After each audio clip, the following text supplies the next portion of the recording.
70,000 لوگ ایسے ہیں جو بغیر حساب جنت میں جائیں، ان کا کوئی حساب نہیں ہوگا. اللہ اپنے کرم سے انہیں یوں ہی جنت عطا فرمائے. صحابہ نے عرض کی یا رسول اللہ صلی اللہ علیہ وسلم وہ کون ہیں؟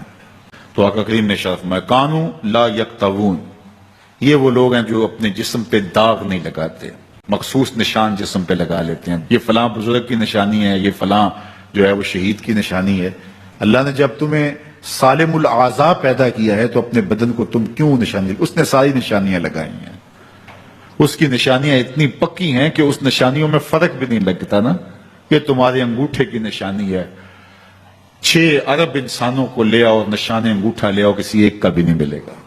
یہ نشانی تمہارے رب نے لگائی ہے. جیسی صورت تمہاری ہے ایسی صورت کسی اور کی نہیں بنائی، تمہیں منفرد بنایا. اس میں پوری کائنات میں سارے لوگ تمہارے جیسے ہیں لیکن تم پھر بھی الگ دکھائی دیتے ہو. سب کی 2 آنکھیں، سب کا ناک، سب کے ہونٹ، سب کا رنگ ملتا جلتا، لیکن سب کی شکلیں الگ ہیں. یہ زید ہے، یہ بکر ہے، یہ عمر ہے، یہ آس ہے، یہ فلاں ہے. دوسرے وہ ولا یسترقون، اور وہ رقیہ نہیں کرتے. یہ چھو منتر، جادو ٹونا ہر وقت عاملوں کے پاس بھاگے پھرتے ہیں اور وہ انہیں جو ہے وہ غلط سلط ٹوٹ کے ٹونے بتاتے ہیں اور وہ کرتے رہتے ہیں. عجیب لوگوں کے نفسیات ہوتے ہیں، صبح سے لے کر شام تک اسی چکر میں رہتے ہیں اور پھر ساری زندگی ان توہمات سے نکل ہی نہیں پاتے. اللہ نے تمہیں پیسے دیے ہیں، نئی گاڑی تم نے خریدی ہے، چھوٹے بچے کا جوتا کیوں باندھ دیا آگے تم نے؟ جوتا باندھنے سے اگر یہ ایکسیڈنٹ سے، حادثے سے گاڑی بچ سکتی ہوتی ہے تو پھر پاکستان کے جتنے پی آئی اے کے جہاز ہیں سب پر باندھ دینا چاہیے، سب پہ جوتے لٹکے ہوئے ہوں. عجیب تم نے فلسفہ تراشا.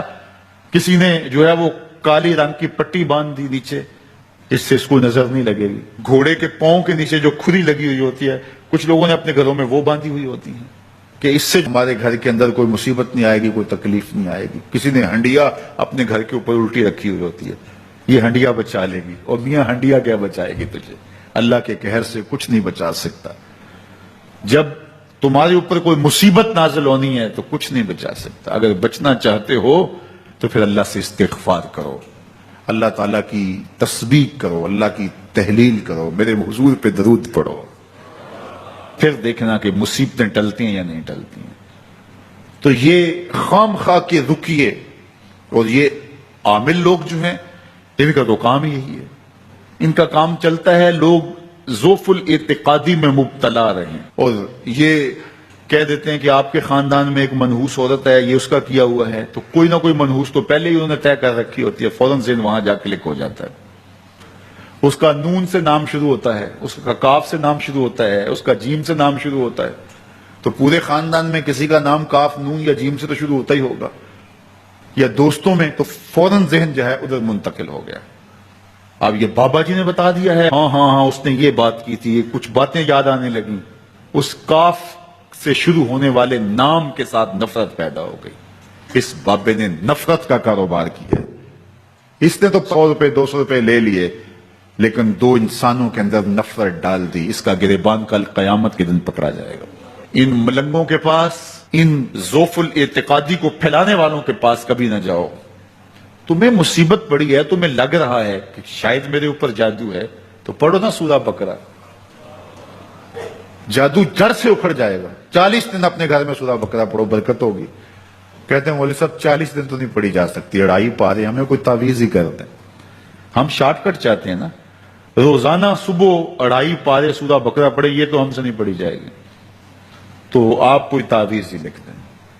کاروبار میں برکت نہیں، میں کہتا ہوں پڑھو نا سورہ واقعہ، 3 رکوع ہیں، برکت ہوگی. ہم کہتے ہیں ہمیں تعویذ ملنا چاہیے، بس وہ ہم گلے میں رکھ دیں، بٹوے میں رکھ لیں، پرس میں رکھ لیں اور ہمارا کام ہو جائے. ہمیں کچھ بھی نہ پڑھنا پڑے، ہمیں وضو تک نہ کرنا پڑے، نماز نہ پڑھنی پڑے اور برکت ہو جائے. ایسے برکت تو نہیں آتی.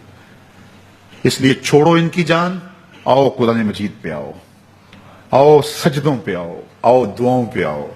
سحری کے وقت اس کی رحمتیں آواز دے رہی ہوتی ہیں، حال میں مسترزقن، ہے کوئی رزق مانگنے والا، اور تم اس وقت سوئے ہوئے ہو، سارے دن ٹھوکریں کھاتے ہو.